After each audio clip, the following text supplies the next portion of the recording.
Bonjour à toutes et à tous. Je pense qu'on m'entend mieux.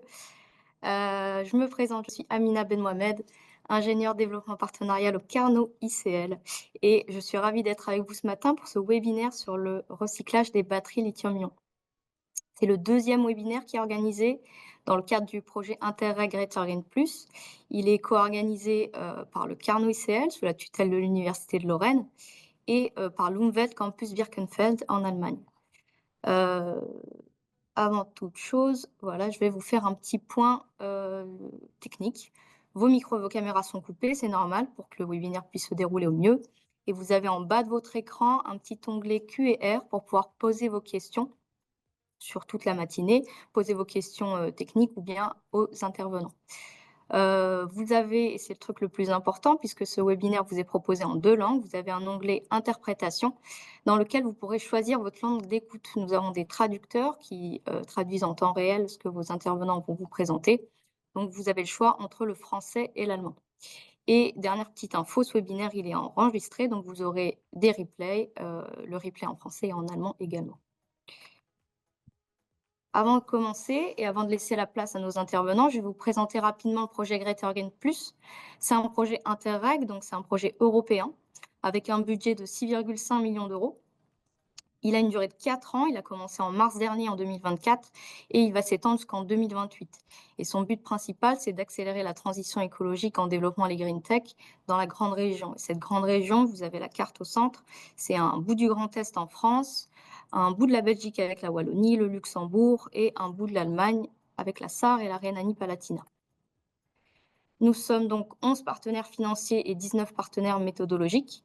On a des agences de développement, des grandes universités, des pôles de compétitivité, etc. Donc, qui peut bénéficier de ce projet? Tout simplement tous les offreurs de solutions Green Tech.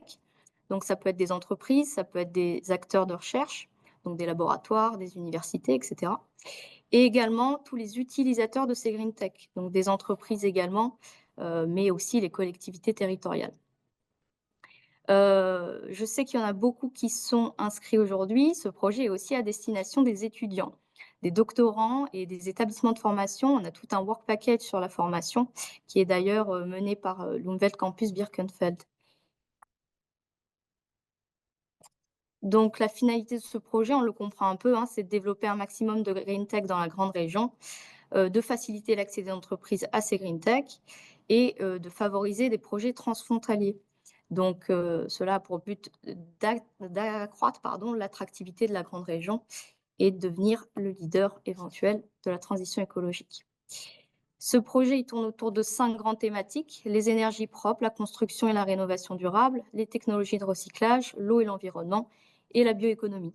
Et aujourd'hui, on est présent ce matin autour de la thématique de technologie de recyclage puisque ce webinaire porte sur le recyclage des batteries lithium. C'est un sujet qui intéresse beaucoup. Vous avez été nombreux à vous inscrire et on vous en remercie. Et j'espère que nos intervenants pourront répondre à toutes vos interrogations sur le sujet. Donc pour résumer un peu, pour pouvoir créer de nouveaux projets dans cette grande région, tous les partenaires doivent organiser différents événements de veille, de sensibilisation, d'idéation.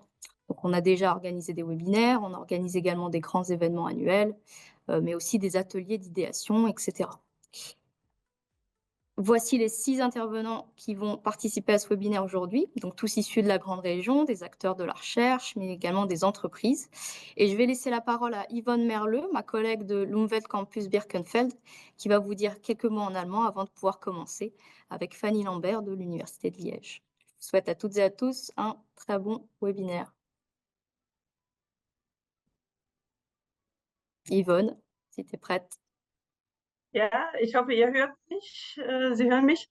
Ja, herzlich willkommen, liebe Teilnehmerinnen und Teilnehmer zu diesem Webinar. Auch von meiner Seite recht herzlich willkommen. Freut mich, dass so viele teilnehmen.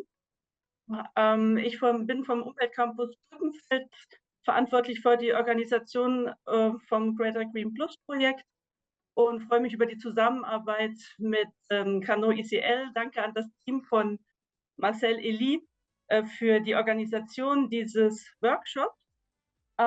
Ich möchte auch nur noch auf 2 weitere Veranstaltungen hinweisen, die in diesem Jahr stattfinden. weil wir haben ziemlich viele Veranstaltungen. Hier kurz noch was aufgelistet. Und zwar betreffend dieses Webinar werden wir einen weiteren Online-Ideen-Workshop anbieten. Heißt, aufbauend auf diesem Webinar möchten wir mit Ihnen nochmal zusammenkommen. Also für alle die, die daran interessiert sind und ihr Einverständnis vorausgesetzt, würden wir Sie dafür dann nochmal einladen. Möchten wir gerne einen Ideenworkshop zum Batterierecycling durchführen, wahrscheinlich in Kombination mit der Anwendung der additiven Fertigung, also des 3D-Drucks. Und dann haben wir noch eine Großveranstaltung in diesem Jahr am 25. September, die findet am Umweltcampus Birkenfeld statt, nennt sich Green Tech Solution Summit. Dort wird es viele interessante Vorträge, eine Technologiebörse und auch Laborrundgänge geben. Würde mich freuen, wenn viele Teilnehmer auch hier, wenn ich die dort auch begrüßen dürfte. Ansonsten wäre das schon von meiner Seite und ich wünsche Ihnen viele interessante Eindrücke heute beim Webinar.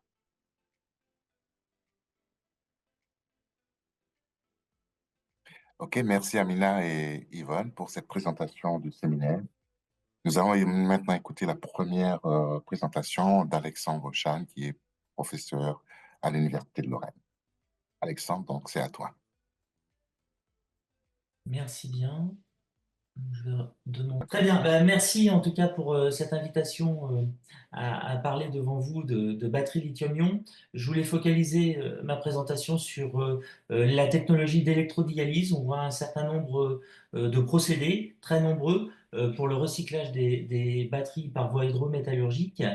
Et on voit aussi apparaître de nouvelles technologies, des technologies qui sont des technologies matures, mûres pour d'autres applications, mais pas pour l'hydrométallurgie. On les voit apparaître de plus en plus. Et parmi elles, on compte donc la technologie d'électrodialyse. Donc avant de vous présenter cette technologie et son application pour les batteries lithium-ion, je vais vous faire une courte introduction pour vous présenter le contexte. On est donc dans un contexte où on va avoir une émergence forte des batteries lithium-ion pour le stationnaire, mais aussi pour la mobilité électrique, dans le cadre de la transition énergétique. Et ces batteries lithium-ion, comme leur nom l'indique, contiennent du lithium, mais elles contiennent aussi d'autres métaux comme le cobalt, le nickel ou encore le manganèse, et puis du graphite. Alors le lithium, on s'attend donc à une augmentation importante de la production de lithium dans les années à venir. Si on regarde en 2021, on produisait 410 000 tonnes d'équivalent carbonate de lithium, ce qui est déjà une grosse quantité. On s'attend à produire davantage. Ce lithium, il vient principalement d'une zone qui est vers l'Australie, qui est du lithium provenant des roches litinifères de type spodumène, et puis d'Amérique du Sud, l'Argentine, le Chili principalement, peut-être la Bolivie dans un futur proche, pour la production de lithium à partir des saumures. Donc ce lithium, il est utilisé à 80% pour produire des batteries lithium-ion et aujourd'hui à 20% dans d'autres industries comme l'industrie de la céramique, des lubrifiants ou de la métallurgie. Alors ce lithium, il fait des distances incroyables puisque, en fait, comme je vous le disais, il est produit d'une part à partir du Chili, de l'Argentine et puis aussi à partir de l'Australie, mais on produit du lithium, du carbonate de lithium ou de l'hydroxyde de lithium qui n'est pas de qualité batterie. Et ce carbonate de lithium, il est ensuite raffiné en Chine. Donc il va faire énormément de kilomètres pour pouvoir être raffiné et pour pouvoir faire un sel qui peut être utilisé pour produire des batteries. Et la Chine, après l'avoir raffiné, va produire des sels, mais va aussi produire des batteries. Et tout cela sera également revendu un peu partout dans le monde. Alors, on voit mal sur ce graphique, mais en fait, ce qu'il est important de noter, on ne voit pas du tout d'ailleurs, il y a un problème il y a un problème. Ce qu'il est important de noter, c'est que finalement, la Chine est partout, dans toute la chaîne de valeur. Dans le raffinage, je viens de le dire, dans la production des batteries, dans la production des matériaux, également dans la production des véhicules électriques. Et c'est à peu près partout la même chose pour pas mal d'éléments. Et donc, il est important de pouvoir être plus autonome et de développer notre propre chaîne de valeur sur le territoire européen, c'est-à-dire la production de batteries, la possibilité de produire du lithium sur notre propre territoire, mais également d'avoir des accords avec des pays qui puissent également nous apporter de la matière première pour produire ces batteries lithium-ion dans nos gigafactories. un moyen de produire nos matériaux, c'est également de pouvoir recycler les batteries lithium-ion, puisque les déchets de batteries lithium-ion sont une source de ressources importante. Alors voici un schéma typique de recyclage de batteries lithium-ion, hein. Dans un premier temps, on a nos batteries lithium-ion usagées que l'on va décharger pour des raisons de sécurité. Et après les avoir déchargées, on va les démanteler pour récupérer les cellules contenues dans les sous-modules contenus dans ces batteries lithium-ion usagées. On va ensuite les mettre dans des déchiqueteurs broyeurs, sous atmosphère inerte ou sous eau, puis démarrer des opérations de concentration physique de façon à pouvoir obtenir une black mass en éliminant les plastiques, le cuivre, l'aluminium contenu par le packaging et les collecteurs de courant. Et puis, on va donc avoir un concentré que l'on appelle black mass qui contient du graphite et aussi les matériaux d'électrodes positifs qui contiennent les métaux qui nous intéressent. Dans le cas de la NMC, le lithium, le cobalt, le nickel et le manganèse. On peut imaginer une séparation NMC graphite, notamment par flottation, par exemple, pour récupérer un concentré de matériaux d'électrodes positifs qui peut être lixivié. Dans le cas de la NMC, on lixiviera avec de l'acide sulfurique en présence de peroxyde d'hydrogène, et puis ensuite, on pourra avoir des opérations d'extraction, purification, pour arriver à des sels purs. Ça commence par la précipitation de l'aluminium et du fer, l'élimination du cuivre, par exemple, par extraction liquide-liquide, puis l'élimination du manganèse par du D2HPA avec de l'extraction liquide-liquide à pH environ de 1,5, puis du cobalt à un pH environ de 4,2 par extraction liquide-liquide avec du Cyanex 272, et ensuite on peut par exemple imaginer soit l'extraction du nickel avec un acide versatique ou un Cyanex, ou encore la précipitation du nickel sous forme d'hydroxyde de nickel, suivi de la précipitation du lithium sur forme de carbonate de lithium qui peut être transformé en hydroxyde de lithium éventuellement. Et tous ces flux qui sortent de l'extraction liquide-liquide vont conduire à des solutions très pures en manganèse, en cobalt, qui pourront être ensuite cristallisées sous forme de sulfate de cobalt ou sous forme de sulfate de lithium. La difficulté dans ces procédés, c'est qu'il y a beaucoup d'opérations, ça peut être coûteux, on cherche à réduire les coûts de façon importante. Et deux points assez difficiles dans ce type de schéma de procédé, c'est les pertes de lithium tout au long du procédé, mais aussi la séparation difficile du cobalt et de manganèse qui rajoute un coût supplémentaire. Donc il y a des moyens d'améliorer ce schéma de procédé. Ce schéma de procédé est un parmi d'autres, hein. Il y a des centaines de schémas de procédé dans la littérature. Alternativement, on peut donc penser à avoir l'extraction du lithium plutôt très en avant, non pas à la fin, mais en début de procédé hydrométallurgique, après la récupération de l'aluminium, du fer et du cuivre. On peut imaginer avoir une solution autour de pH 3 qui nécessiterait une récupération du lithium. Mais il y a un nombre limité de technologies pour extraire le lithium, hein. On a l'extraction liquide-liquide avec des solvants, des extractants qui fonctionnent, mais à des pH bien plus élevés. On a des matériaux d'absorption qui ont des capacités d'absorption du lithium qui sont relativement faibles et qui peuvent avoir des difficultés à fonctionner à des pH acides, qui nécessitent de relever le pH à cause de la compétition avec l'extraction des protons. Et puis, on peut imaginer notamment l'utilisation de l'électrodialyse, et c'est ce dont je voulais vous parler. Comment peut-on imaginer mettre en œuvre de l'électrodialyse dans un procédé de recyclage des batteries lithium?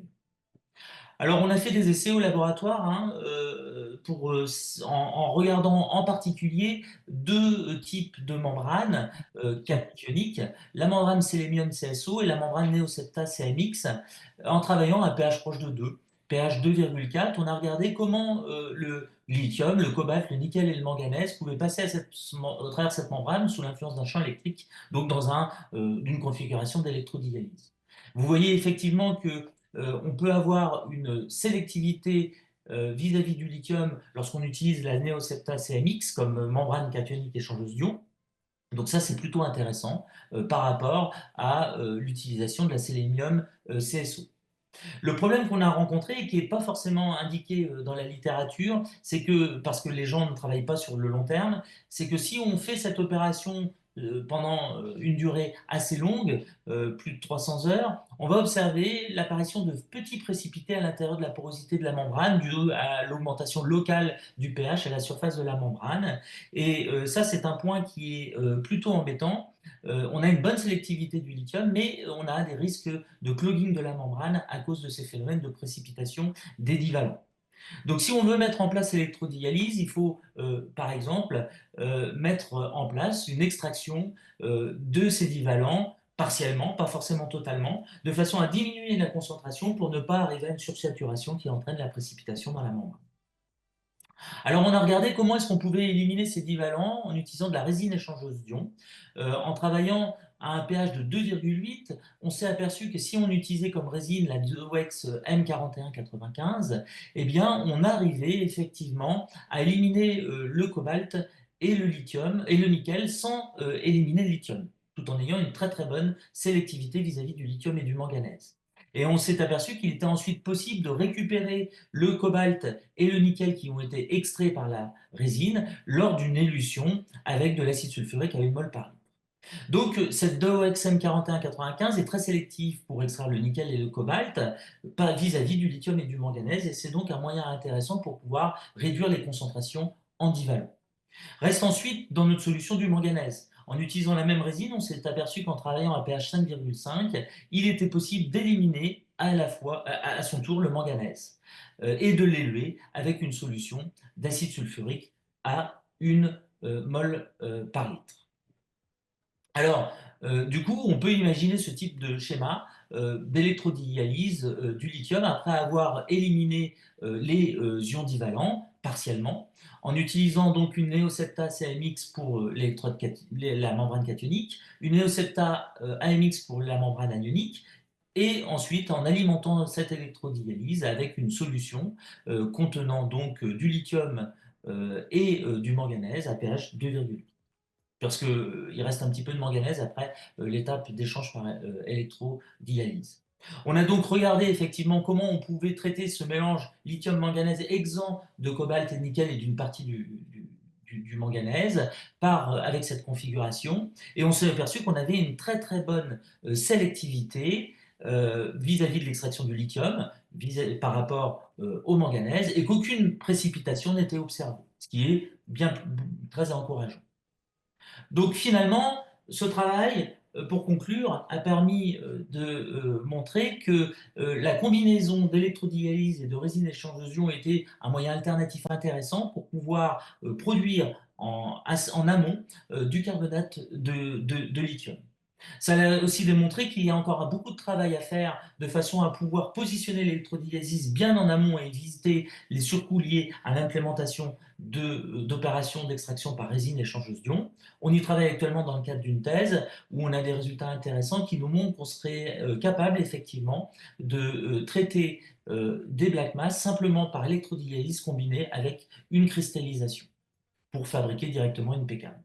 Donc le schéma de procédé global, en tout cas à ce stade, qui va être modifié avec la thèse qui est en cours actuellement dans le cadre du PEPR recyclage, c'est la lixiviation donc par de l'acide sulfurique avec du peroxyde d'hydrogène, du concentré de NMC, une séparation par filtration du graphite ou alors une séparation en amont du graphite par flottation. On récupère alors une solution qui contient du nickel, du cobalt, du manganèse et du lithium et on peut extraire conjointement le cobalt et le nickel en se plaçant à pH 2,8 qui est le pH naturel du jus de lexivation, donc on n'a pas besoin de rajouter des réactifs.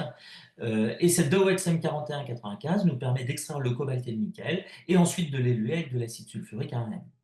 On peut alors séparer par extraction liquide-liquide à pH 4,2 le cobalt du nickel avec du cyanex 272 pour cristalliser un sulfate de cobalt, puis ensuite cristalliser le sulfate de nickel, le nickel restant sous forme de sulfate de nickel pour avoir une solution très pure, un sel très pur. On a donc ensuite un flux qui contient du manganèse et du lithium. On peut partiellement éliminer le manganèse en utilisant cette même résine, mais en augmentant le pH à 5,5, faire une élution de la résine avec de l'acide sulfurique à 1M, puis cristalliser le manganèse sous forme de sulfate de manganèse très pur. Puis ensuite, on peut démarrer l'électrodialyse pour faire de la séparation lithium-manganèse, récupérer un flux de manganèse qui est acide, suffisamment acide pour être réinjecté dans l'étape de lixiviation, et puis récupérer un flux de lithium qui peut être ensuite concentré, soit par évaporation, soit par osmose inverse, comme on le fait notamment en Argentine pour la production de lithium. Et puis ensuite, on peut faire une précipitation du lithium sous forme de carbonate de lithium à l'aide de carbonate de sodium en faisant barboter un petit peu de CO2 à 90 degrés pour avoir un sel de carbonate de lithium. On peut Oh, aussi très bien imaginer directement la production d'hydroxyde de lithium après l'électrodialyse également, et pour former un hydroxyde de lithium qui est le second marché du lithium. Voilà, je vous remercie pour votre attention. merci Alexandre pour cette très belle présentation. Donc, on n'a pas trop le temps. On va passer tout de suite à la présentation de Fanny. Hein. Donc, le second intervenant, orateur, c'est Fanny Lambert. Donc, Fanny, à toi de prendre la parole. Merci beaucoup. Merci. Voilà, bonjour à tous. Je suis ravie d'être avec vous aujourd'hui pour parler du recyclage des batteries lithium-ion et en particulier des contributions de notre groupe de recherche dans cette thématique, donc notre groupe de recherche qui s'appelle le GEM. Alors, je vais essayer de passer les slides. Hop, voilà. Non, j'ai été trop loin. Excusez-moi, il y a un petit délai et du coup, voilà. Donc le GEM, donc notre groupe de recherche, c'est GEM pour géoressources. J'ai encore un petit problème de slide, excusez-moi. Voilà, je crois que là, ça c'est bon. Donc, GEM pour géoressources, minéralurgie et métallurgie extractive. Donc, on a un groupe de recherche basé au sein de la faculté des sciences appliquées de l'Université de Liège, donc en Belgique. Nous sommes une quarantaine d'employés avec des académiques, des ingénieurs, des techniciens, un chiffre d'affaires annuel de 3 millions d'euros. Et que fait-on? Ben, on travaille au développement de procédés innovants pour la gestion efficace des ressources minérales et métalliques. On travaille à la fois sur le primaire, donc sur le minier, et sur le secondaire, donc sur le recyclage. Alors ici, sur cette slide, j'ai mis les 4 grandes thématiques de recherche de notre groupe. Donc la partie caractérisation, la partie mineral processing, la partie sensor-based sorting et la thématique de métallurgie extractive. Ici, j'ai décliné ces 4 grandes thématiques avec nos activités sur les batteries lithium-ion. Vous avez quelques images de nos activités de recherche. Je vais reprendre ces 4 grandes activités plus en détail. Mon objectif aujourd'hui, c'est d'expliquer un peu ce qu'on peut amener sur la thématique des batteries lithium-ion. Et peut-être que ça permettra d'initier des collaborations ou des projets de recherche à faire ensemble. Enfin, c'est ce que j'espère, en tout cas pour aujourd'hui. Alors, la première thématique que je vais aborder aujourd'hui, c'est le sensor-based sorting avec le cas d'application des batteries lithium-ion. Donc, dans les déchets d'équipements électriques et électroniques, les D3E, il y a une catégorie de petits électroménagers qu'on appelle les PEM, qui contiennent des batteries lithium-ion. C'est par exemple des cigarettes électroniques, des lecteurs de cartes bancaires ou de cartes d'identité, des brosses à dents électriques. Alors, il y a plus en plus de PEM sur le marché du recyclage et plus en plus de batteries ou de piles dans ces PEM. Alors, l'obligation légale, c'est de faire un démantèlement manuel de ces petits électroménagers, ce qui est compliqué dû par leur petite taille, par le volume. C'est assez difficile et donc le partenaire industriel avec lequel on travaille, qui est Comet Traitement, basé dans le Hainaut, c'est un recycleur de D3E et de véhicules hors d'usage, ils ont mis en place une libération mécanique de ces piles et batteries. Et nous, on intervient sur le flux après cette libération mécanique où l'objectif, c'est de trier ces PEM en 3 catégories. Donc, on passe la matière sur une bande transporteuse, on utilise différents capteurs. Ici, on utilise du 3D et du XRT, donc du rayon X transmis. On utilise de l'analyse d'image et de l'intelligence artificielle pour trier le flux en 3 catégories. Des PEM sans piles et batteries qui sont dépolluées, qui peuvent continuer la ligne de recyclage. On sépare aussi des batteries et des piles qui sont libérées. Et puis finalement, on a un troisième flux qui est les PEM qui contiennent toujours une pile ou une batterie et qui doivent retourner au procédé de libération mécanique. Alors ça, c'est déjà bien avancé au niveau de la recherche au laboratoire ici à l'université. L'étape d'après, ce sera de directement, avec un seul passage, continuer le chemin sur la bande pour trier les différentes chimies de piles et batteries. Donc par exemple, classer d'un côté les lithium-ion, les nickel-cadmium, les alcalines, etc. Alors, je poursuis avec une deuxième activité qu'on a au sein du laboratoire, qui est le mineral processing appliqué aux batteries. Donc, de la batterie, obtenir la black mass, qui est qui concentre la matière active d'anode et de cathode, qui est la fraction fine qui concentre la matière active. La première chose qu'on a faite, c'est travailler sur des techniques de libération alternative. Donc, on essaye de délaminer plutôt que de fragmenter. Donc, on essaye de récupérer préférentiellement la matière active qui est cotée sur l'électrode de courant. Ici, pour la cathode, les images que vous avez sur le slide, l'électrode de courant est en aluminium. Et donc, on essaye de séparer cette poudre noire de l'aluminium et on a, dans ce cas-ci, étudié la fragmentation électrodynamique et électrohydraulique. On travaille aussi sur la flottation du graphite. Et finalement, on est en train de mettre en place avec un partenaire, le centre Terre et Pierre, qui est basé à Tournai, on est en train de mettre en place un pilote qui permettra de préparer mécaniquement la black mass, donc de passer de la cellule ou du module de batterie vers la black mass en ayant différentes étapes clés qui sont un broyage sous atmosphère inerte, l'évaporation des solvants organiques, un broyage secondaire et des séparations physiques. Et là, l'objectif, c'est de pouvoir traiter des batchs d'une tonne. On prévoit d'avoir un commissioning de ce pilote en 2026. Et donc voilà, on vous invite, si vous avez besoin de partenaires euh, pour pour fabriquer cette black mass, pour traiter des batteries et faire tout l'aval de procédés sur le mineral processing, ben, on est à votre disposition pour discuter de ça.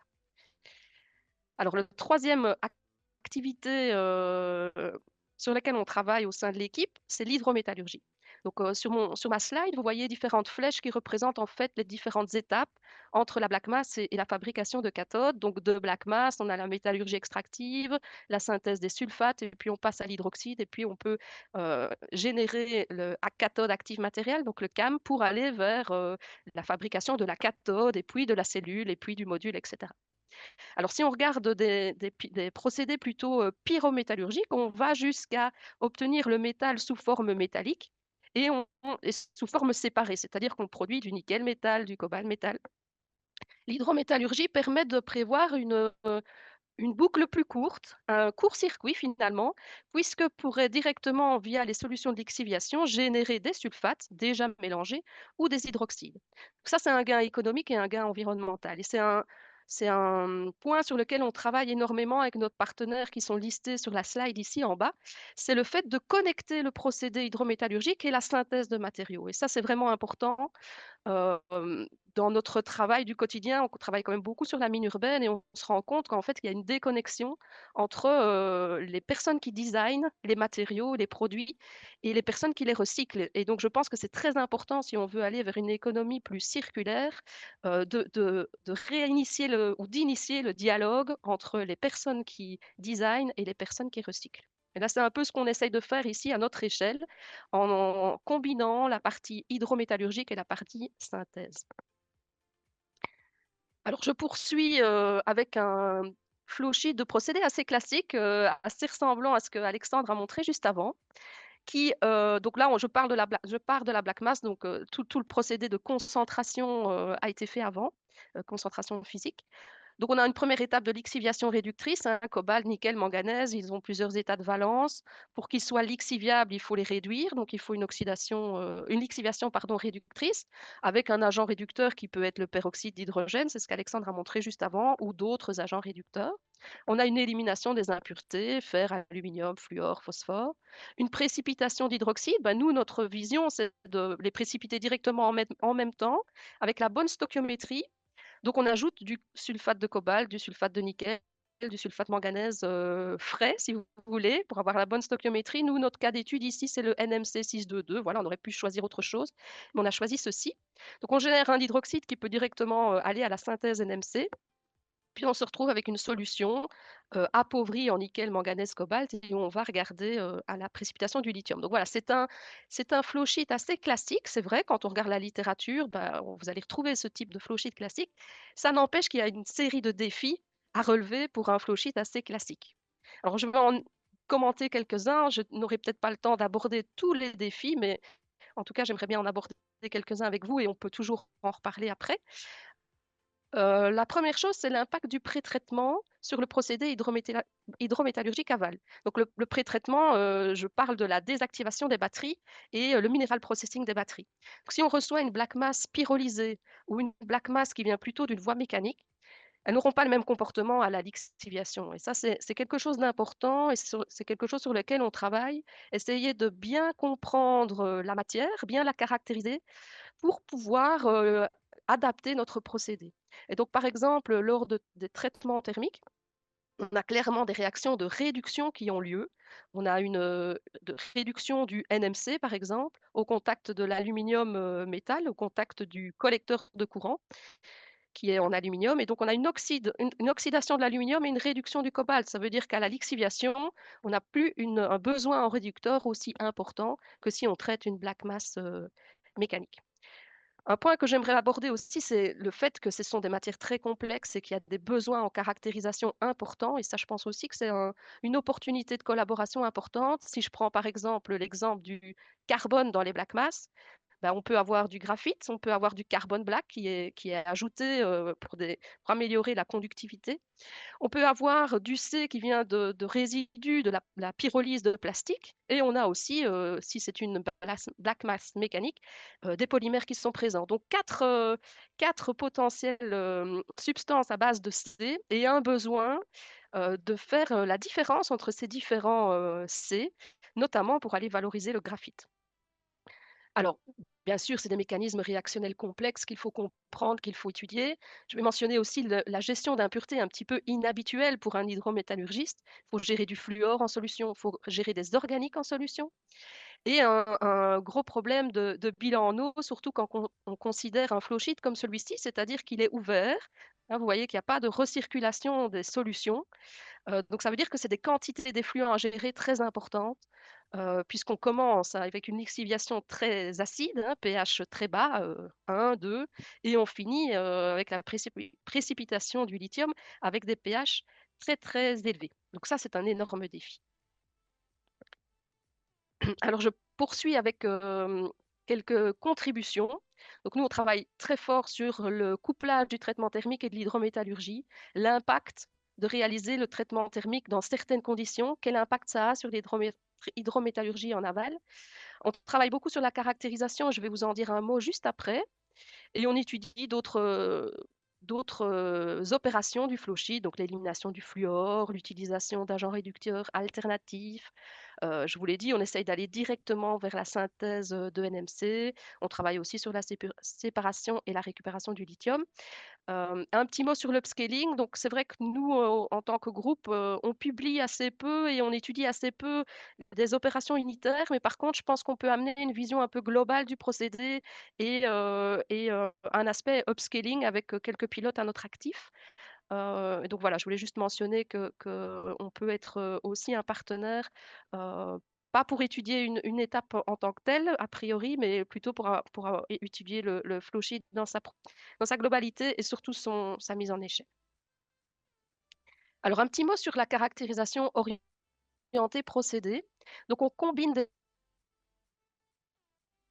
analyses qualitatives et quantitatives. On combine de la caractérisation physico-chimique avec de la microscopie optique, électronique, pour comprendre la matière et voir comment elle va se comporter en fait dans le procédé. Je vais tout de suite passer à la slide suivante pour vous expliquer avec des images, ce sera peut-être plus parlant.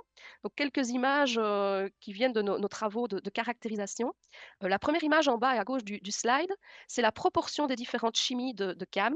Donc, vous voyez que dans cet échantillon de black mass, on a de la LCO, donc matière active à base de cobalt, on a du LMO, du NMC, du LNO. Donc, voilà le genre de travaux qu'on peut faire en combinant de la chimie et de la microscopie électronique. Donc, on travaille avec un microscope électronique à balayage et avec des analyses de DS en fait, et on scanne toute une section polie réalisée avec un échantillon, ce qui nous permet de sortir des analyses comme celle-ci, où on voit vraiment les différentes chimies de batteries utilisées.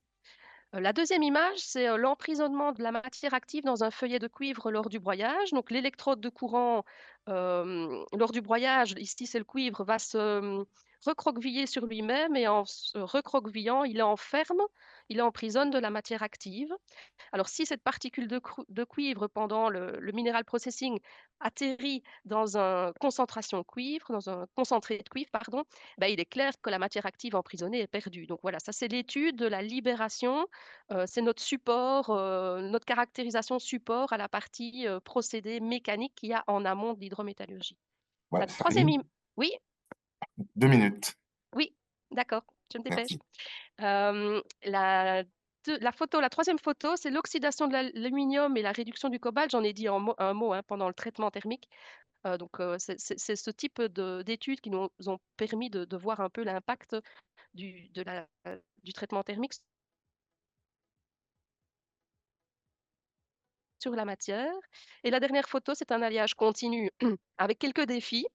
Listé ici. Un point qu'on n'a pas abordé encore, c'est l'aspect santé humaine et environnement. Quand on manipule des batteries et quand on manipule de la black mass, bah, les batteries, il y a un problème de feu à gérer. Donc ça, c'est clair que c'est un problème important.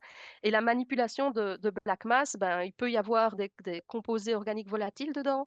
C'est des poussières CMR, hein, cancérigènes, mutagènes, toxiques pour la reproduction. Donc il y a énormément de mesures de sécurité à prendre en compte quand on travaille sur les batteries et les black mass. Et je voulais juste le rappeler ici. Et je vais dire un petit mot sur l'aspect qualité.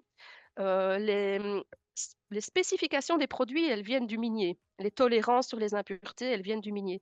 Or, avec des produits issus du recyclage qui vont a priori euh, être réutilisés pour les mêmes applications, hein, un hydroxyde NMC qui va être utilisé pour faire du NMC, il y a sans doute une tolérance qu'on pourrait avoir sur les impuretés. Donc on travaille aussi à ça, de laisser passer quelques impuretés et de voir l'impact sur les propriétés de la matière active qu'on va générer. Donc ça, c'est important, je pense qu'il y a peut-être des évolutions dans les spécifications qui peuvent avoir lieu. Donc voilà, juste terminer en disant que qu'il y a une approche multidisciplinaire indéniable, qui a besoin de collaboration, il y a besoin de se mettre ensemble autour d'une table, parce que c'est un sujet très complexe. J'ai juste ébauché aujourd'hui quelques défis, mais je pourrais en parler pendant des heures. Si vous avez si vous avez des questions, si vous voulez Oui, revenir attends, vers nous, je vous ai listé les 5 personnes en lien avec les thématiques batterie, donc n'hésitez pas à nous contacter ou à aller voir notre site web. Merci à tous.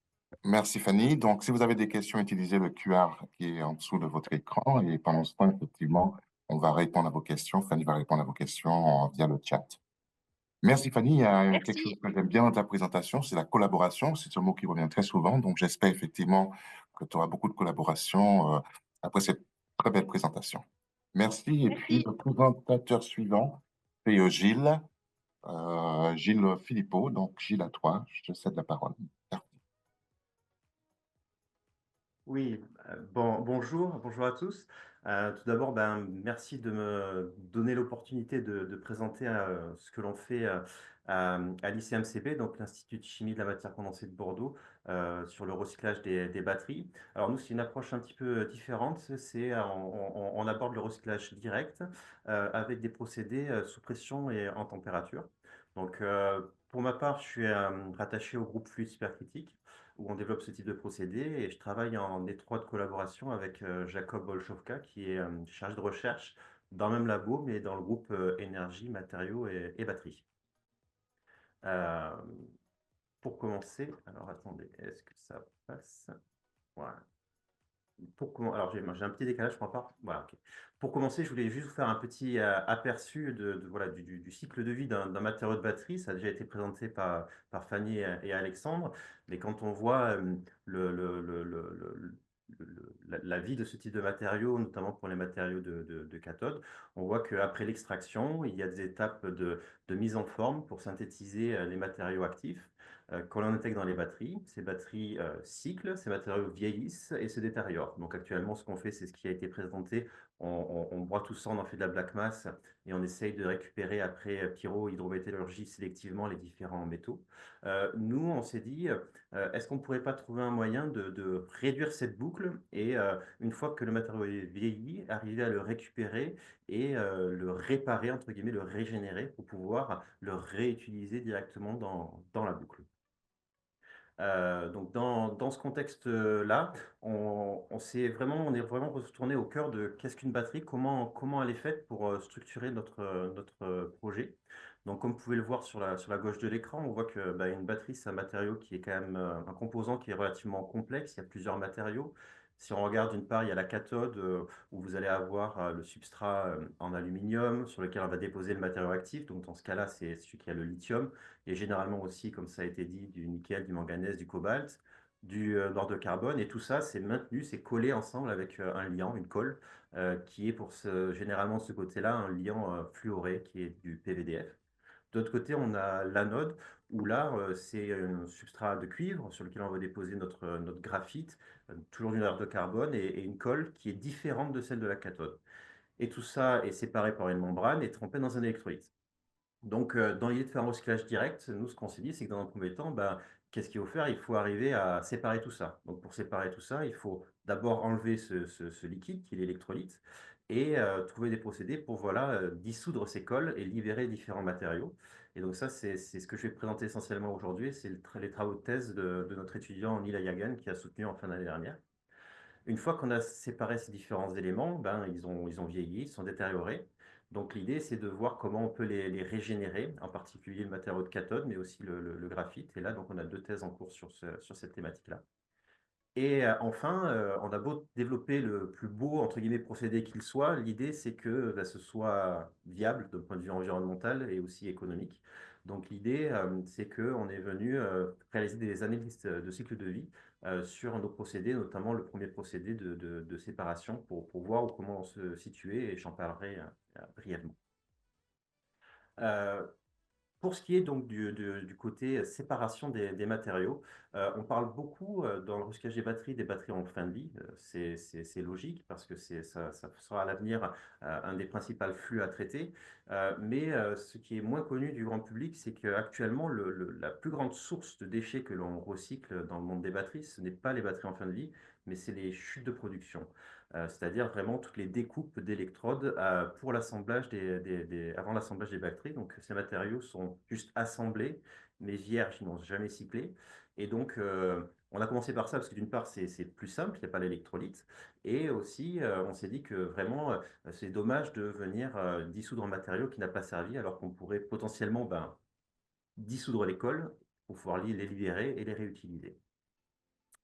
Euh, donc,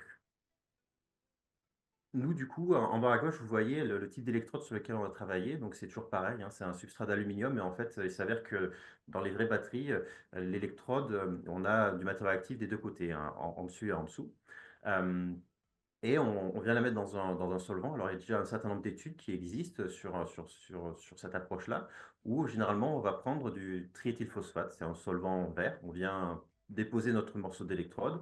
On vient chauffer à une centaine de degrés et agiter quelques heures. Et progressivement, on va venir dissoudre la colle qui est entre les particules bleues pour pouvoir libérer le matériau. Le problème, c'est que ce type de solvant, en général, ils sont assez visqueux. Donc, c'est compliqué de venir bien entre les pores, dissoudre la colle. Et une fois que le PVDF est dans ce solvant, l'ensemble devient particulièrement visqueux et difficile à nettoyer. Du coup, nous, on s'est dit, on sait, de par la littérature, que le CO2, quand on le met sous pression et en température, il va se dissoudre dans ce solvant, dans ce triéthylphosphate. Et on va grandement faire chuter sa viscosité et améliorer sa diffusivité. Ça veut dire que du coup, on va vraiment mieux imprégner le matériau pour dissoudre les cols. Et ça, c'est vraiment intéressant parce que ça veut dire qu'on n'est plus obligé d'agiter pour pouvoir bien faire pénétrer le dissolvant autour des grains. Et ça, c'est un point essentiel, parce que comme vous pouvez le voir, ces électrodes, c'est des feuillets. Si vous avez une électrode, ça va, mais si vous mettez beaucoup d'électrodes dans un volume réduit, ça peut être compliqué de bien agiter le mélange. Alors qu'avec cette approche, on s'en affranchit. Autre chose aussi, on a rajouté un peu d'acétone, parce que comme je vous le disais, une fois qu'on a dissous du PVDF dans du TEP, donc de la colle dans le dissolvant, ça devient assez visqueux. Et donc, comme l'acétone est aussi miscible dans ce mélange-là, on va jouer sur son côté volatile pour pouvoir venir extraire plus facilement derrière, laver plus facilement le triéthylphosphate. Et donc, sur ça, on a fait toute une étude paramétrique et on a pu optimiser un procédé autour de 100 bars, 120 degrés et 15 minutes. À la sortie de ça, on retrouve trois fractions, donc le feuillet d'aluminium, une fraction solide où on a notre mélange noir de carbone et notre matériau actif, donc c'est comme pour les autres de la NMC 622, et notre colle, notre PVDF qui est dissous, que l'on va pouvoir, dans le TEP et l'acétone, que l'on va pouvoir reprécipiter et récupérer. Alors, du coup, si on regarde un petit peu séparément les différentes fractions que l'on récupère, à gauche, vous avez une image de l'électrode avant et après délamination. On voit bien qu'après traitement, on se retrouve vraiment avec juste une feuille d'aluminium. Si on regarde des photos de la surface, bon, c'est pas très visible, mais on voit qu'avant, après, il y a quand même une différence. Il y a des petits cratères qui apparaissent.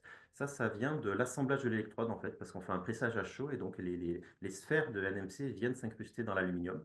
Mais on peut imaginer que cet aluminium est tout à fait qualifié pour pouvoir être envoyé dans les filières de recyclage d'aluminium classique. Si maintenant on regarde le PVDF, alors il va falloir me prendre un peu sur parole par rapport à la taille, mais si vous regardez en bas à droite, on voit dans le flacon des petites traces blanches, et ça c'est ce polymère qu'on est venu reprécipiter, qu'on a récupéré, et on a voulu le comparer à du matériau vierge, le même, sauf qu'il n'a pas été recyclé, et on a fait de l'infrarouge, on a comparé les signaux, on voit qu'ils sont relativement similaires, et on a regardé aussi si on n'avait pas cassé les chaînes polymériques, donc si la masse polaire était la même par chromatographie et exclusion stérique, et on confirme qu'on a des valeurs similaires. Alors, ce n'est pas notre cœur de métier, on va travailler dessus à l'avenir, mais il semblerait qu'on soit en capacité de récupérer ce polymère, ce liant. Ce qui est important, parce que c'est un polymère fluoré qui fait partie des PFAS, c'est quelque chose, c'est donc les polluants éternels qui font assez débat actuellement, et donc la capacité de récupérer ces polymères pour éventuellement les réutiliser est une option tout à fait intéressante. Et pour finir, si je m'intéresse à la troisième fraction, donc la fraction solide où j'ai mon matériau actif, en bas à gauche, vous avez une image de microscopie électronique en balayage. On voit le matériau vierge et le matériau recyclé. Les surfaces semblent propres et les morphologies semblent similaires. Si on vient s'intéresser après à la structure cristalline, donc en haut à gauche, par diffraction des rayons X, on a comparé trois échantillons. Le matériau vierge, le matériau en vert que nous, on a recyclé, et en rouge, juste l'électrode qu'on vient gratter. Et on voit que les signatures sont les mêmes. On a après fait de l'affinement, etc. sur ces structures. Et on voit qu'on ne touche pas la structure cristalline. Par contre, si on regarde un peu de plus près la distribution en taille, c'est ce qu'on voit au milieu de l'écran, on se rend compte qu'en fait, le matériau est un peu différent. En noir, c'est le matériau vierge, et en vert, c'est le matériau recyclé. Et on voit qu'on a une distribution en taille qui s'étale. Donc, on s'est demandé si ça venait de notre procédé. Du coup, on a juste fait un recyclage juste par agitation, sans CO2, et on se rend compte que on retrouve le même résultat. Donc, on pense que cette variation est plus liée à vraiment l'étape de mise en forme par calendrage quand on vient presser, où on vient déformer un petit peu ces sphères. Pour finir, je ne vais pas rentrer trop dans le détail, mais on a regardé par analyse thermique, en chauffant et en regardant la perte de masse, s'il nous restait du liant, en comparant le matériau gratté et le matériau que l'on recycle. Et on voit que quand même si on ne l'observe pas comme ça à première vue, il nous reste un petit peu des traces de liant. Et dernière chose, on a vérifié que on n'est pas perdu de métaux de transition pendant ces procédés, qu'on n'ait pas eu de leaching. Et on voit bien qu'on garde des ratios 1 lithium pour 0,6 nickel, 0,2 cobalt, 0,2 manganèse. Donc, a priori, on n'a pas eu d'impact sur notre matériau d'un point de vue structurel. Donc, pour finir de valider cette approche, l'idée après est de faire de l'électrochimie. Donc, on a fait deux batteries. Donc, dans le premier temps, une batterie avec uniquement du matériau NMC vierge et une autre avec 100% de matériaux recyclés. C'est ce que l'on voit en haut. On a fait dans le premier temps des cycles de charge-décharge assez lents, 10 heures de charge-décharge, où on voit qu'en noir, c'est le matériau vierge et en jaune, c'est le matériau recyclé. Ça se superpose bien. Par contre, dans la figure du milieu, où en fait, on va venir accélérer la vitesse de charge-décharge, on passe de 20 heures à 10 heures, de 10 heures à 5 heures, 2 heures, 1 heure, une demi-heure. Et là, on commence à décrocher. Donc, c'est-à-dire que notre matériau a une moins bonne réversibilité. Par contre, si on ralentit sur le dernier plateau, on voit qu'on revient bien aux mêmes valeurs. Ça veut dire qu'on n'a pas endommagé le matériau, mais que bon, il a perdu en propriété. Par contre, si on vient voir, on vient faire un compromis, ce qui est souvent le cas pour les matériaux recyclés, on fait plus 100% de matériaux recyclés, mais on fait un mélange 50-50 sur les graphes du bas en rouge. on voit que ben, là, au final, on retrouve bien des propriétés similaires aux matériaux vierges. Donc là, on a pu montrer que ben, voilà, on a un procédé qui semble être efficace d'un point de vue chimie, si je puis dire. L'idée derrière, c'est de voir est-ce qu'il est pertinent d'un point de vue environnemental. Donc on est venu mesurer tous les flux entrants et sortants qui sont mis en œuvre dans ce procédé, que l'on a modélisé par analyse de cycle de vie. Et donc, du coup, on en est sorti un modèle à l'échelle du laboratoire qui, bien sûr, lui, dépasse tous les critères, mais en se basant sur la littérature, parce que ces procédés sous pression et en température sont déjà utilisés, mais pour d'autres applications, notamment pour la décaféination, par exemple. On a pu faire un scale-up et on a comparé ce que l'on obtenait avec deux autres scénarios, donc l'extraction minière et le recyclage par hydrométallurgie. Donc, quels sont l'impact pour faire du NMC622 issu de l'extraction minière, issu de l'hydrométallurgie et issu du recyclage direct. La bonne nouvelle, c'est que pour le recyclage, on est moins impactant que sur l'extraction minière, ce qui est assez logique. Par contre, quand on compare l'hydrométallurgie et le recyclage direct, les différences ne sont pas particulièrement significatives. Ce qui est important de noter, par contre, c'est que le principal contributeur dans l'hydrométallurgie, c'est l'étape vraiment quand on a reprécipité les différents matériaux pour resynthétiser du matériau NMC622, alors que dans notre cas, c'est vraiment l'aspect procédé qui prend beaucoup plus d'impact. Et ça, une des façons de vraiment le réduire, et on travaille sur ça, c'est d'améliorer vraiment le taux de charge. Combien de matériaux on va mettre dans notre réacteur, et donc là, on est en train d'optimiser ça pour pouvoir réduire cet impact.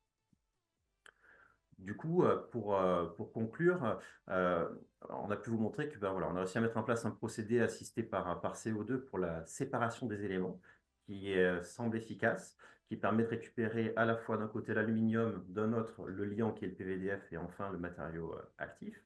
Je n'en ai pas parlé aujourd'hui, mais on a développé aussi des méthodes de régénération, donc pour remettre du lithium à l'intérieur du matériau, qui sont plutôt prometteurs, mais qui sont encore dans les étapes initiales. Et enfin, ben voilà, l'intérêt de l'analyse de cycle de vie pour pouvoir évaluer le procédé et aussi voir quels sont les points que l'on doit améliorer pour avoir quelque chose qui peut être potentiellement transférable. En perspective, juste en quelques mots, le recyclage direct, à mon sens, pour les chutes de production, a toute sa place. Pour les matériaux de batterie en fin de vie, c'est plus discutable. Et on a souvent tendance à opposer le recyclage conventionnel au recyclage direct. Et je pense que, et ça c'est lu aussi à travers des présentations d'avant, ces deux approches peuvent être complémentaires, notamment à l'étape de séparation des différents éléments. On peut tout à fait imaginer utiliser notre procédé pour vraiment séparer toutes les composantes d'une batterie ou alors travailler directement sur la black mass, ce que l'on fait également aussi, pour pouvoir après envoyer uniquement ce qu'il faut à chaque procédé. C'est-à-dire, par exemple, pour l'hydrométallurgie, envoyer uniquement de la NMC qui sera vierge de toute autre trace de contaminant, par exemple. Donc pour conclure, je tiens juste à remercier l'ensemble des personnes qui sont impliquées dans ce projet, et en particulier mon collègue Jacob du groupe Batterie, qui apporte toute son expertise sur l'évaluation des propriétés des matériaux que l'on recycle. Merci à vous. Merci Gilles pour ta présentation. Alors, quel timing! On va passer effectivement à la présentation suivante. C'est Mathias. Donc, je te passe la parole. Merci.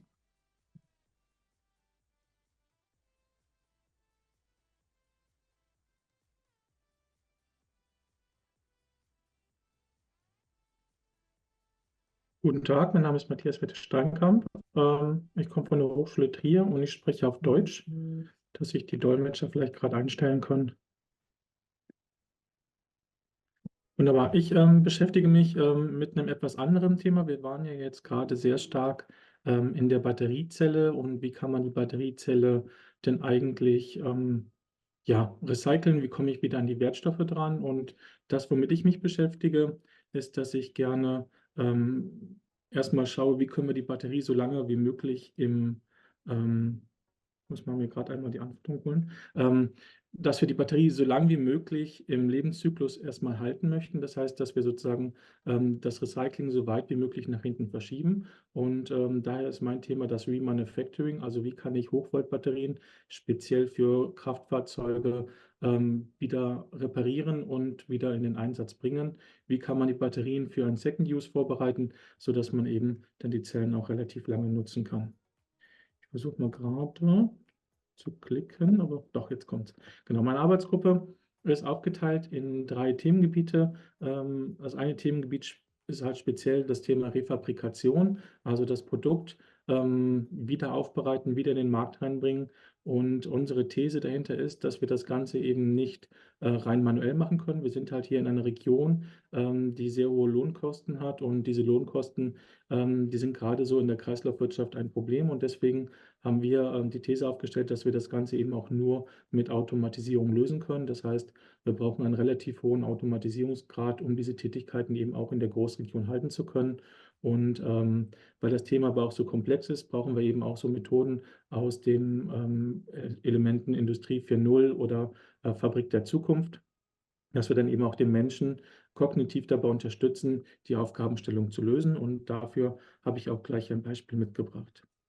Wir arbeiten noch parallel zu dem Greater Green Projekt, was ja heute vorgestellt wird, in einem weiteren Interreg-Projekt in der Großregion.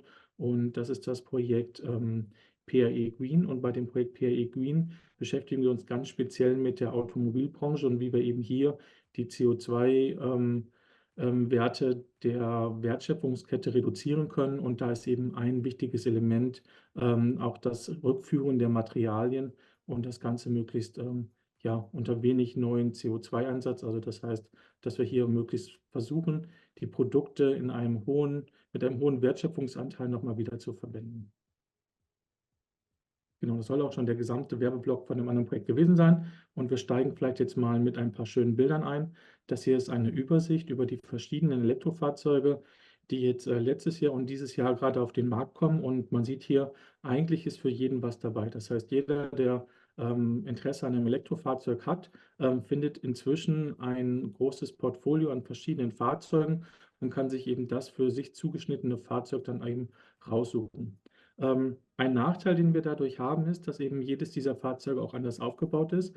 Wir haben halt vollelektrische Fahrzeuge, wir haben aber auch hybride Fahrzeuge, und hier fangen die Probleme eigentlich schon an, weil auch jedes Mal die Batterie in diesen Fahrzeugen anders aufgebaut ist. Das heißt, einmal ist die Zellchemie eine andere, aber auch die Aufbau der Module, wo die Batterie im Fahrzeug verbaut ist, wie die Batterie im Fahrzeug auch befestigt worden ist. Das sind alles Themen, die sich leider von Fahrzeug zu Fahrzeug unterscheiden, was uns gerade am Anfang der ja, Kreislaufwirtschaft hier Probleme macht. Das heißt, wenn die Fahrzeuge am Ende ihres Lebenszyklus zurückbekommen, haben wir vom Prinzip her eine Vielfalt von ja, Problemen, wie wir die Batterien aus dem Fahrzeug rausbekommen. Und damit beschäftigen wir uns dann in unserem Forschungsprojekt an der Stelle. Warum ist das Ganze so wichtig? Das Ganze ist deshalb so wichtig, weil wir die Batterien halt nicht recyceln können, solange sie noch im Fahrzeug drin sind. Früher hatten wir die Situation, dass wir eben Altfahrzeuge mit Verbrennungsmotoren einfach in Drittländer exportieren konnten. Das heißt, es gab Drittländer, die haben sich gefreut, dass sie eben unsere alten Fahrzeuge nochmal weiterverwenden konnten. Da haben wir sozusagen das Problem auf einen anderen Kontinent verlagert. Aber auch die Verbrennungsmotoren waren halt häufig irgendwelche Eisenwerkstoffe. Das heißt, auch hier hatte man eben die Möglichkeit, durch sehr zerstörende Methoden, den Motor einfach rauszurupfen, die Karosserie zu zerlegen und die Bestandteile einzuschmelzen und dann eben neues Rohmaterial für neue Fahrzeuge daraus zu machen.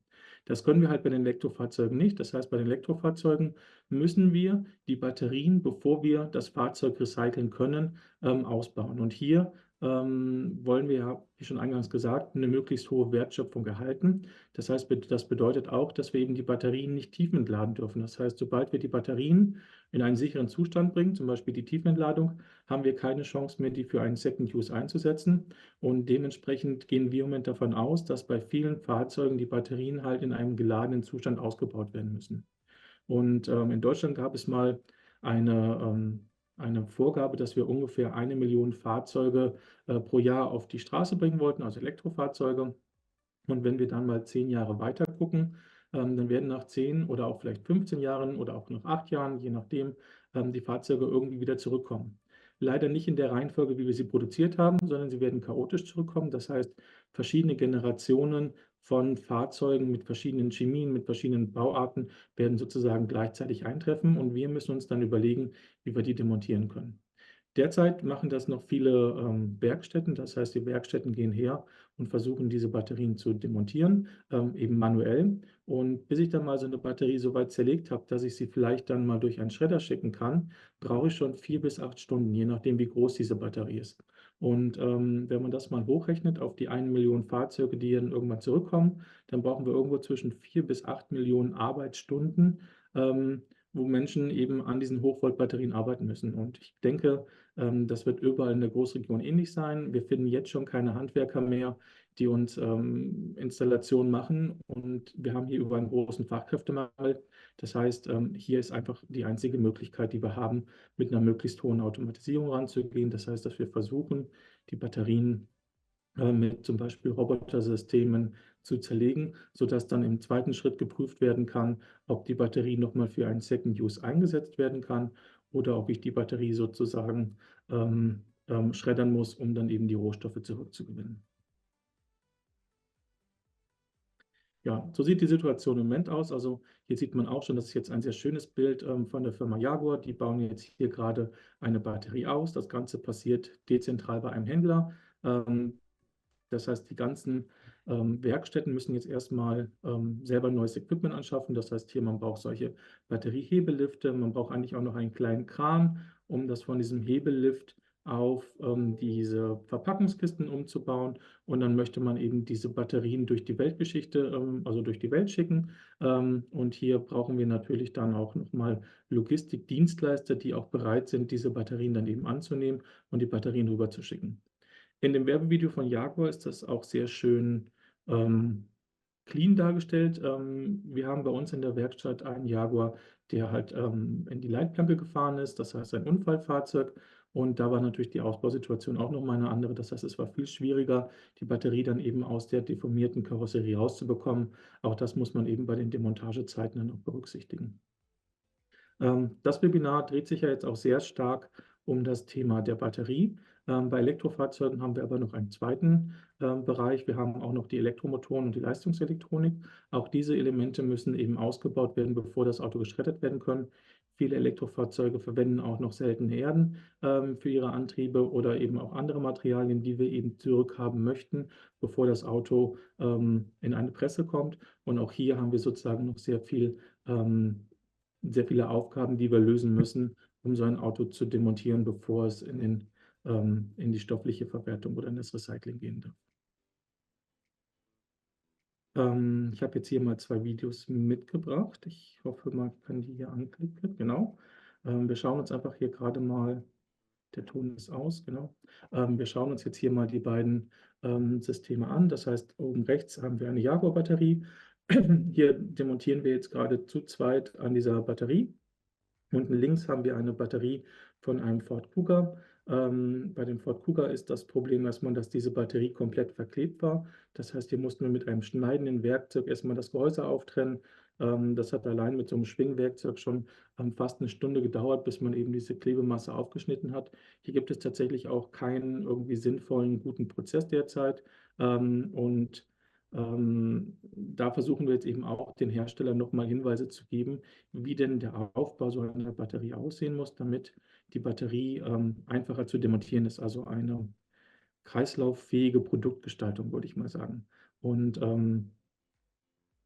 was wir im Moment als Trend leider sehen, ist, dass die Hersteller nicht auf uns hören. Das heißt, es wird immer mehr verschweißt, es wird immer mehr verklebt.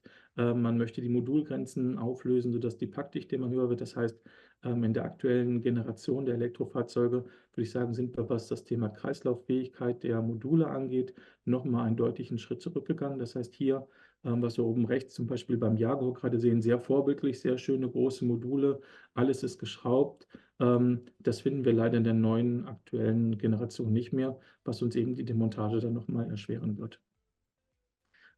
Hier, wie gesagt, zweimal der manuelle Prozess und als nächstes würde ich Ihnen gerne zeigen, so mal weiter zu klicken.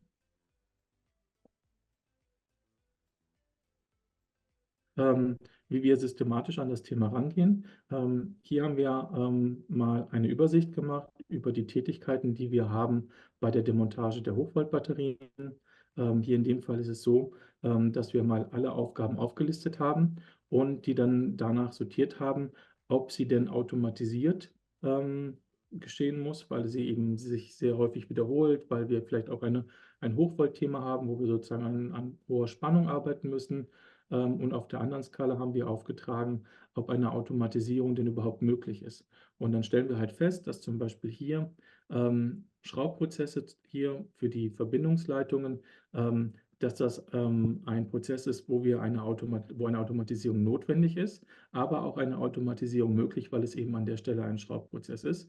Wir haben aber eben auch andere Tätigkeiten, wie zum Beispiel hier ein verschraubter Deckel, der sich einfach nur sehr, sehr schwierig automatisieren lässt. Weil es aber auch nur wenige Schrauben sind und wir hier noch an keinem spannungsfähigen Teil dran sind, ist dann eben die Frage, ob wir es dann auch automatisieren müssen. Also hier versuchen wir eben auch einen wirtschaftlichen Ansatz zu fahren, dass wir uns dann überlegen, welche Tätigkeiten lohnen sich zu automatisieren und welche sind eben auch möglich und welche eben nicht. Idealerweise schaffen wir es natürlich, die Sachen, die sich derzeit nicht automatisieren lassen, durch ein intelligentes Produktdesign so zu verändern, dass sie zukünftig automatisierbar sind. Aber ich habe gerade eben ja schon gesagt, dass die aktuellen Automobilisten da leider nicht auf uns hören und die Packdichte nochmal erhöht haben und eben viel mehr auf ja, Schweißverbindungen gegangen sind, auf Klebeverbindungen gegangen sind, sehr viel mehr Schäume einsetzen, die eben verhindern, dass man hier die Teile wieder demontieren kann. Unser Ansatz, den wir jetzt derzeit auch in einem weiteren Forschungsprojekt verfolgen, ist hier so eine teilautomatisierte Demontageanlage aufzubauen. Wir wissen, wir können nicht alle Batterien automatisch demontieren, wir können aber Teilprozesse sehr wohl automatisieren und deswegen haben wir uns hier für einen Arbeitsplatz entschieden, wo Mensch und Roboter gemeinsam zusammenarbeiten können. Ich erkläre einmal kurz, was man hier sieht. Wir haben vom Prinzip her oben drüber ein verfahrbares Portal. Hinten sieht man noch die Querstrebe. An dieser Querstrebe ist inzwischen ein Schrauber angebracht. Der Schrauber kann dann während des Prozesses die Schrauben lösen, kann die Schrauben auch absaugen, sodass die Schrauben eben auch nicht ins Batteriegehäuse reinfallen können. Wir haben diesen Roboter auch mit weiteren Sensoren ausgestattet, sodass man zum Beispiel auch fehlende Schrauben identifizieren kann, dass man... Matthias, Ja? Matthias, Ja. 2 Minuten. 2 Minuten. Okay, noch 2 Minuten. Genau, das schaffen Merci. wir. Dass wir hier Merci. den Schraubprozess eben auch automatisieren können.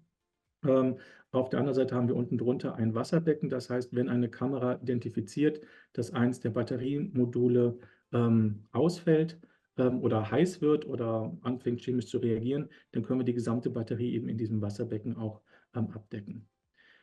Was ganz wichtig ist, dass wir eben im Rahmen von diesem Projekt auch die Informationen sammeln. Das heißt, wir bekommen von den Automobilisten nicht alle Daten, die wir für die Demontage brauchen. Also gehen wir halt her und haben jetzt hier gerade so eine Master-Tiefstation aufgebaut. Das heißt, das kann zum Beispiel bei den Recyclern stattfinden, dass dann einmalig so eine Batterie vermessen wird und dass die Daten dann so aufbereitet werden, dass sie später von einem Roboter oder mit einem Assistenzsystem von einem Menschen auch gelöst werden können. Und das Ganze kann man sich dann auch live angucken. Das heißt, wenn Sie das nächste Mal zur Greater Green Veranstaltung an den Umweltcampus kommen, dann wird es bestimmt auch eine kleine Führung geben. Und im Rahmen der Führung können Sie dann eben auch die inzwischen automatisierte Station dann bei uns im Technikum sehen und können sich das Ganze dann auch einmal live angucken, welche Möglichkeiten wir da an der Stelle haben. Und damit bin ich dann eigentlich auch schon durch und bedanke mich fürs Zuhören. Merci Mathias. Si vous avez des questions, donc n'hésitez pas à les poser donc sur l'onglet Q et R. D'accord? Donc nous allons passer à l'oratrice suivante, qui est Rebecca. Donc Rebecca, je te passe la parole. Guten Morgen. Ich requeste auch mal nach Kontrolle. So, perfekt. Ja, guten Morgen. Wir freuen uns sehr, heute hier zu sein. Ich bin auch Teil der deutschen Fraktion scheinbar zum guten Schluss. Aber was wir gerade gehört haben, war auch eine super Steilvorlage für genau unsere Präsentation und unsere Vorstellung. Wir automatisieren nämlich genau das, also Batteriedemontage. So, jetzt gucke ich mal, ob das hier.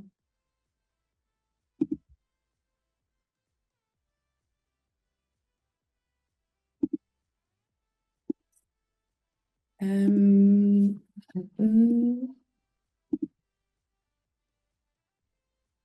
Jetzt müsste es gleich gehen.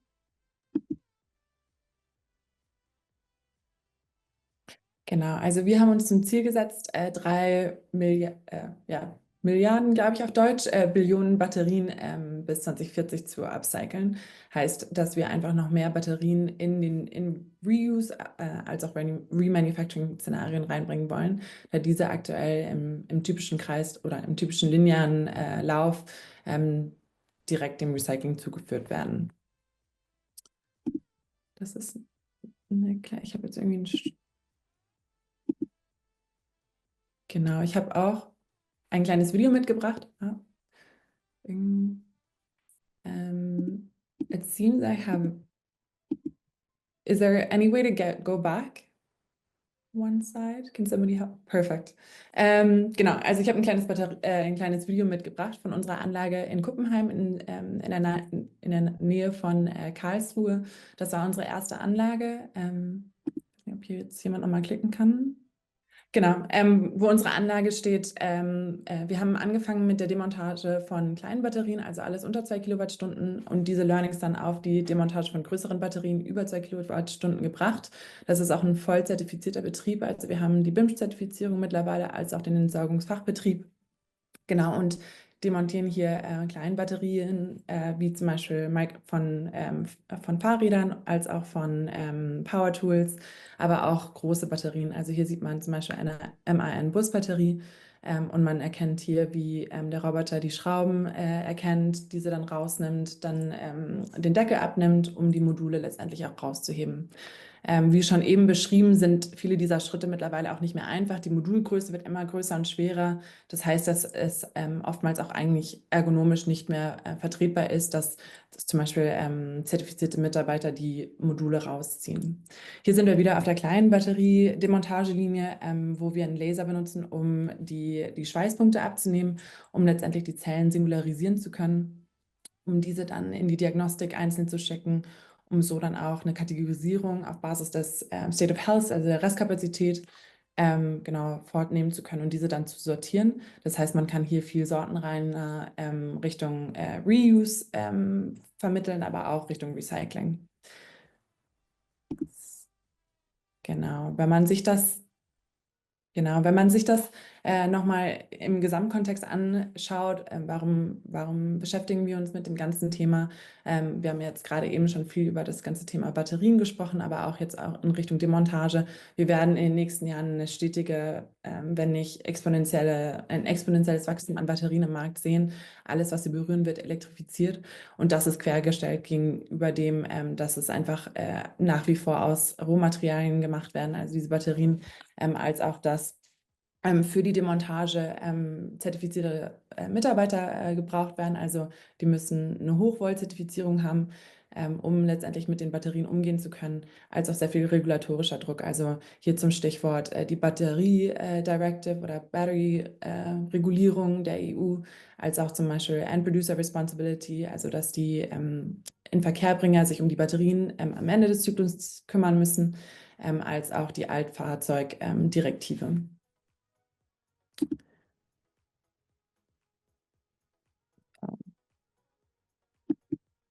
Irgendwie funktioniert das mittelgut mit der Weiterschaltung, genau. Aber wenn man sich das nochmal auf einer Wertschöpfung anschaut, dann sieht das aktuell oder heutzutage noch sehr stark so aus, dass wenn Batterien nach ihrem ersten Leben dann End of Life sind und hier ist bewusst auch quasi, sind die Anführungsstriche gegeben, da oftmals die Batterien nicht wirklich End of Life sind, sondern eigentlich noch eine sehr gute Restkapazität haben, werden diese dem Recyclingprozess zugeführt, damit in sich auch ineffizient ist. Also wir hatten gerade, genau, Matthias hatte auch sehr viel über die manuelle Demontage gesprochen. Das sind oftmals sehr, sehr viele Arbeitsstunden benötigt, zertifizierte Kräfte, die in Europa schwer zu bekommen sind und mit Mindestlohn und sowas nicht einfach in Zukunft keinen rentablen Prozess darstellen. Genau, als auch, dass Packs in der Ganze geschreddert werden, was oftmals sehr, sehr ineffizient ist, auch im Kontext der Schwarzmasse, die dahinter rauskommt. Und wenn wir uns das optimaler anschauen, dann sollte so ein Prozess so aussehen, dass Batterien gesammelt werden, sortiert werden, im Zweifel entladen oder etwas entladen werden, dann demontiert werden können, um den Kreis zu schließen, Refurbishment oder auch Remanufacturing zu ermöglichen, aber auch dann sortenreiner und effizienter zu schreddern, um dann letztendlich an die Rohmaterialien wieder dran zu kommen. Genau, und in Türkis gehighlightet sind die Prozessschritte, in denen wir involviert sind. Also wir fokussieren uns sehr, sehr stark auf die Demontage und hier die semi- oder automatisierte Demontage. Genau, also wenn man sich das nochmal anschaut, wir hatten gerade da auch schon ein paar Kennzahlen, die manuelle Demontage, also je nachdem, was für ein Batterietyp es auch ist, je schwieriger. Also was wir jetzt auch mittlerweile sehen, sind sehr, sehr viel mehr Cell-to-Pack Batterien, die einfach extrem stark verklebt sind, siehe Tesla, siehe auch BYD. Die brauchen natürlich dann deutlich länger in der Demontage, bringen auch ein hohes Risiko mit sich und sind einfach nicht skalierbar, demontierbar in der Zukunft. Und das ist anzugehen mit Hilfe von Robotik, um letztendlich da Effizienzen zu heben, den Mensch aber auch aus dem Risiko rauszunehmen, ergonomisch und einfach aus dem Arbeitssicherheitsschutz zu denken und dies aber auch skalierbar zu machen. Also mit Maschinen hat man einfach ja eine höhere Skalierbarkeit, um mit der Masse letztendlich umgehen zu können. Wir haben uns dafür eine Plattform aufgebaut, die basiert auf 3 Core Pillars, wie man es auf Englisch so schön sagt, also 3 Hauptsäulen. Wir fangen mit der Battery Library an. Da werden alle statischen Daten gesammelt. Diese werden angereichert durch unsere eigenen Daten, um zum Beispiel digitale Zwillinge aufzustellen. Diese geht dann in den Application Layer, wo die Magie passiert und sozusagen auch die Modelle angewendet werden, um letztendlich die Robotic Disassembly, also den Roboter anzusteuern und die Demontage zu instruieren. In jedem der Schritte wird werden noch mehr Daten gesammelt, die letztendlich die Prozesse immer effizienter gestalten. Des Weiteren haben wir auch unsere eigenen Hardware-Tools designt, um genau für diesen Use Case die richtigen Mittel an den Tisch zu legen, haben auch einen eigenen Robotic oder ein Rotating Table, der die Batterie entsprechend positioniert anhand des Prozessschrittes. Genau, hier sieht man links, ich weiß jetzt nicht, ob ich drauf klicken kann, ganz schön, hier erkennt der Roboter, jetzt ist da hier gerade ein Fenster vor, genau, aber hier erkennt der Roboter quasi per Computer Vision, also es gibt eine Kamera, die auf dem Roboter mit drauf ist, wo oder was das für eine Schraube ist und kann die letztendlich dann auch gut entschrauben. Hier muss man auch sagen, unser System ist so darauf ausgelegt, dass der Roboter auch erkennt, wenn zum Beispiel keine Schraube drin ist. Also dass er nicht zwanghaft versucht, diese Schraube zu entschrauben, wenn gar keine drin ist, sondern dann einfach weitergeht und dem Operator das dann per HMI, also per Human-Machine Interface, dann auch meldet. Genau, und rechts sieht man die Segmentierung von Kabeln, die wir mittlerweile auch machen können. Dieser Prozess ist aktuell nicht automatisiert, weil auch die Wirtschaftlichkeit pro Prozessschritt gegeben muss. Also wenn das ein Operator innerhalb von Sekunden machen kann, diese ganzen Kabel abzunehmen, dann macht so ein Schritt im ersten Schritt keinen Sinn zu automatisieren. Genau, weiter im Text. Jetzt sind wir mal zurückgegangen.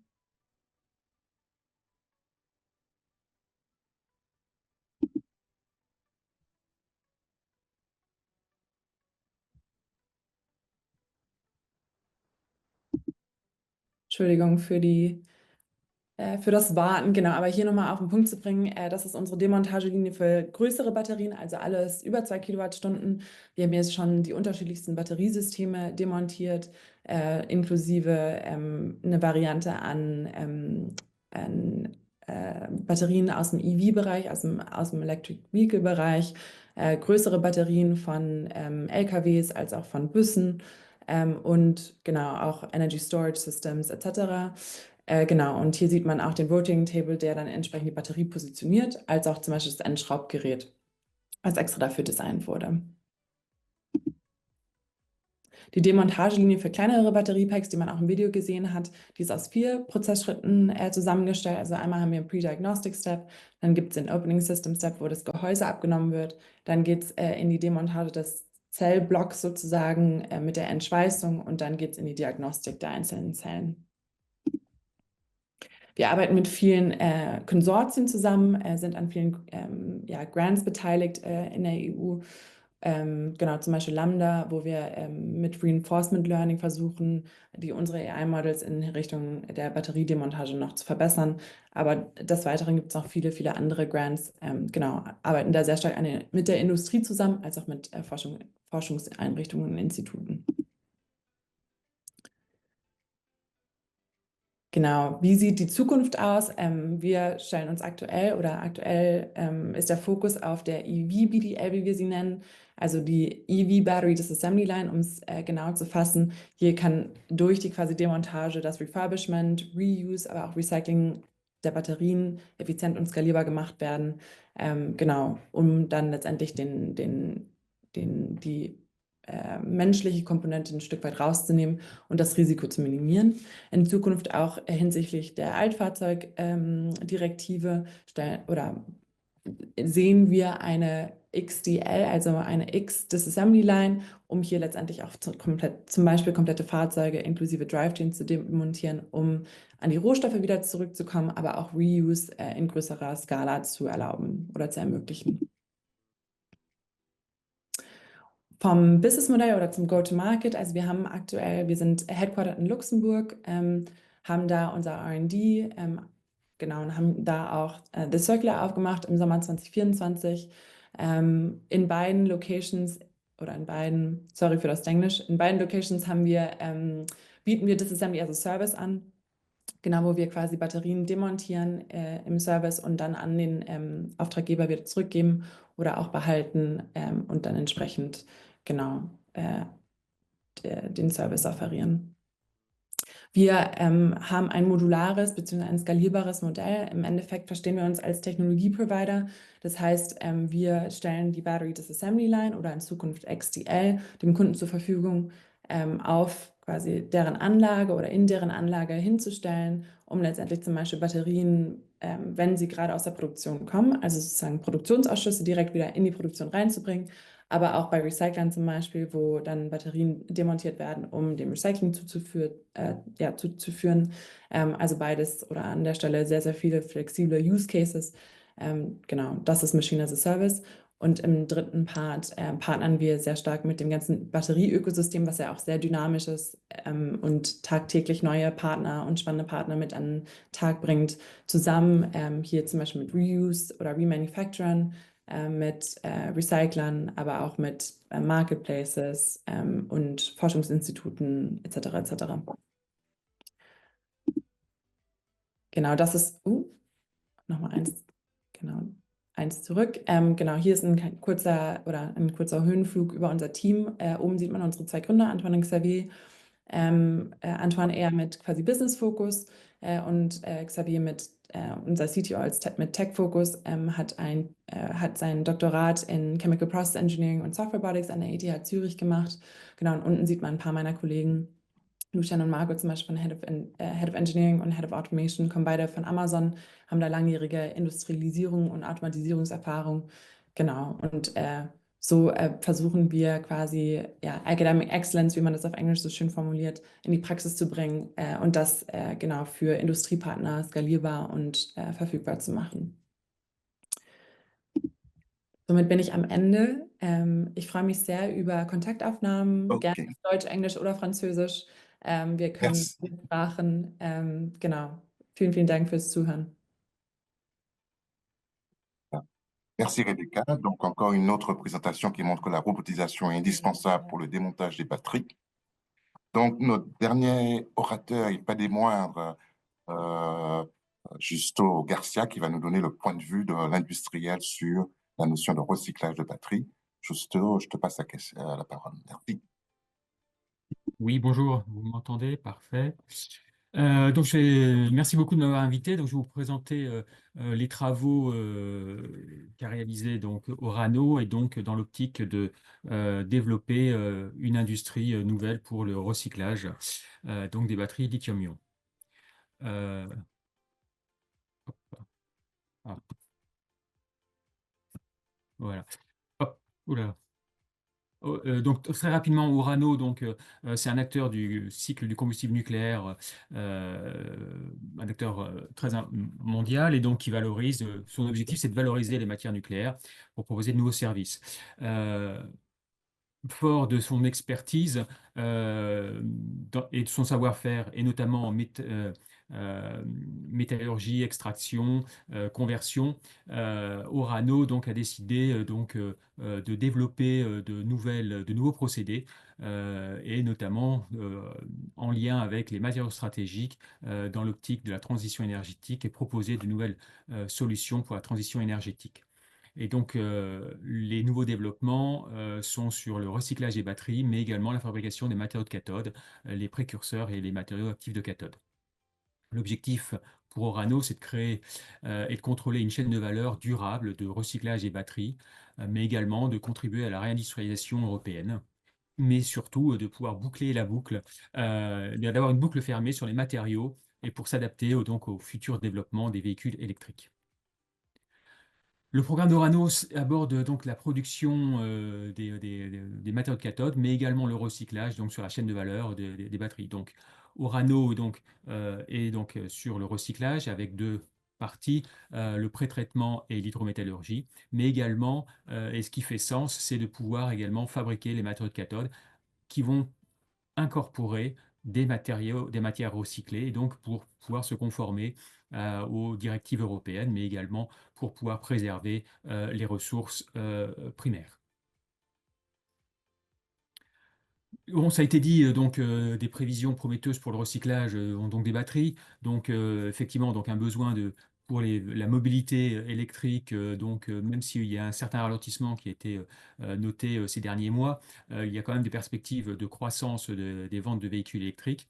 Donc à terme, le recyclage des batteries en fin de vie. Mais avant, et ça a été noté par mes prédécesseurs, c'est effectivement d'abord, on a un stock pour approvisionner le recyclage par les scraps, les rebuts de production, qui effectivement au démarrage des usines en Europe sont assez importants, mais qui à partir de 2030 sera remplacé par effectivement les véhicules de fin de vie. Donc le recyclage aujourd'hui, c'est avec deux sources d'approvisionnement, les rebuts de production et les batteries fin de vie.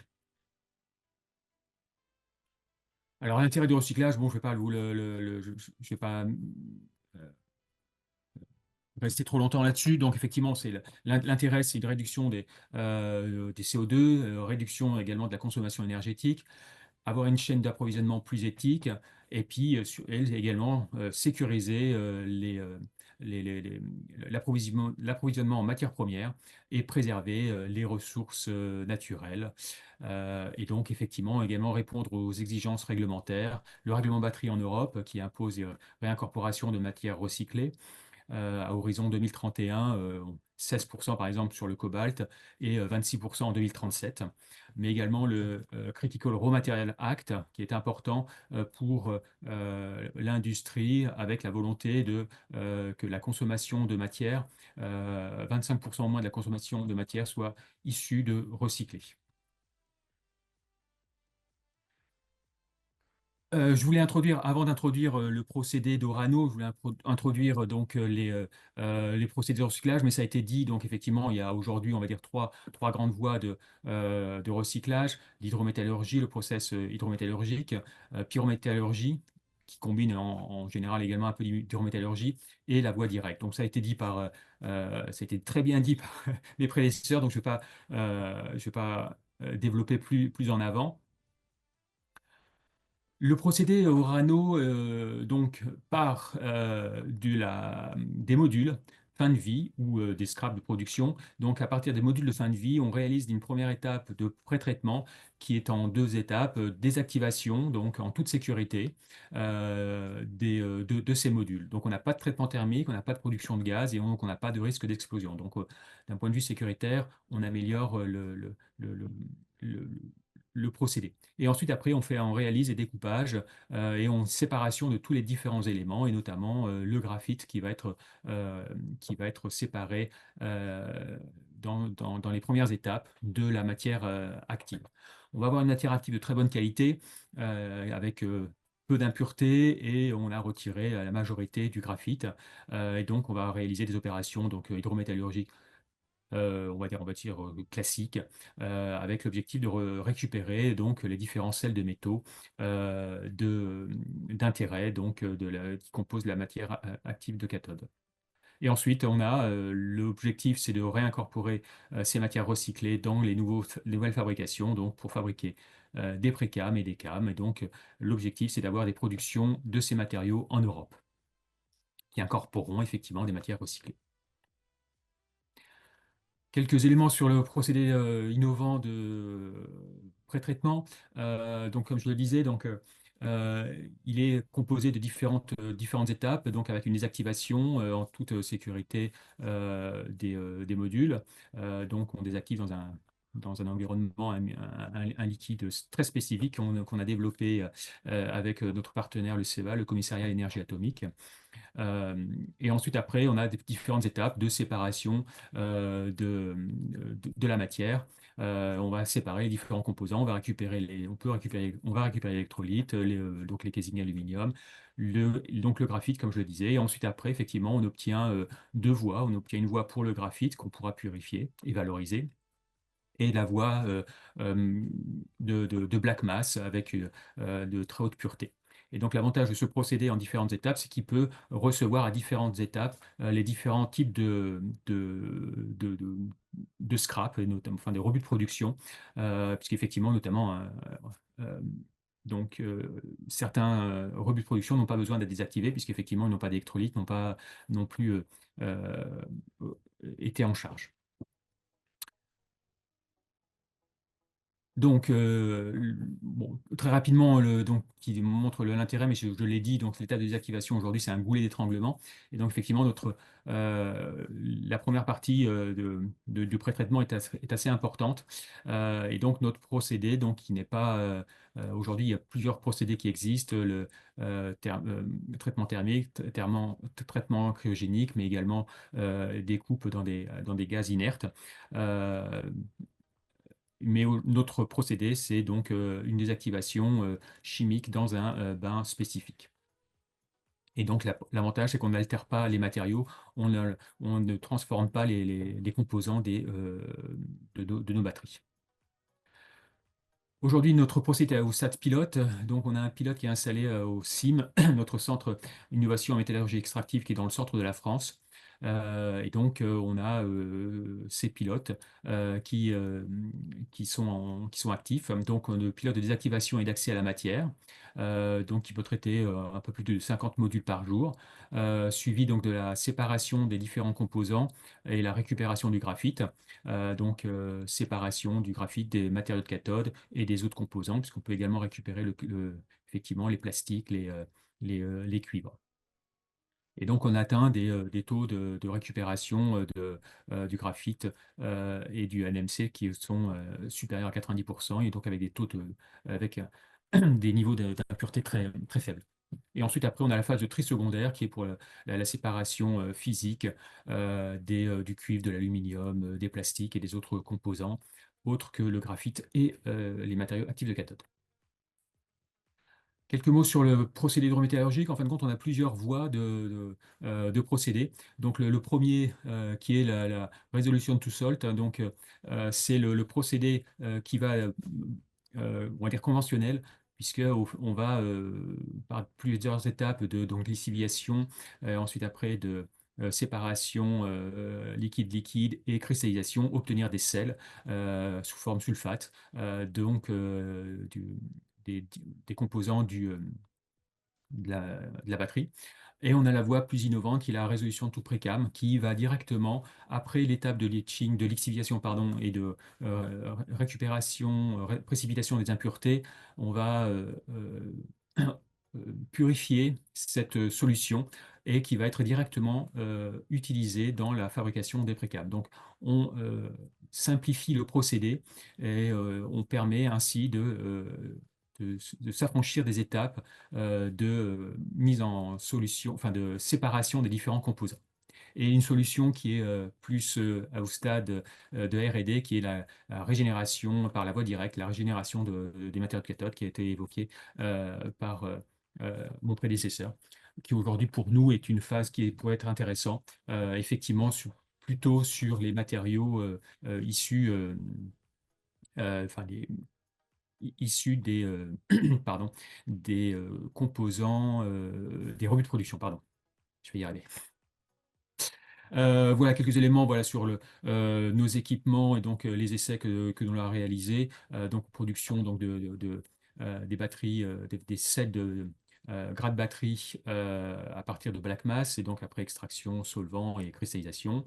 Donc là, quelques résultats qui montrent effectivement qu'on a produit une NMC 811 à partir de sels recyclés et on a vérifié ses performances, on a caractérisé ses performances électrochimiques et comparé par rapport à des matériaux commerciaux et on obtient des performances qui sont assez proches. On a encore quelques petits ajustements, mais on est assez confiant sur la possibilité de fabriquer des matériaux, des nouveaux LMC à partir de sels recyclés.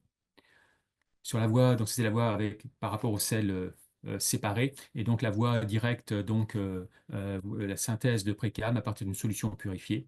Donc les sels métalliques ne sont pas séparés, comme je l'avais dit. Donc la solution est purifiée pour retirer toutes les impuretés métalliques et on a fait un ajustement stoichiométrique de la solution pour obtenir le précam cible.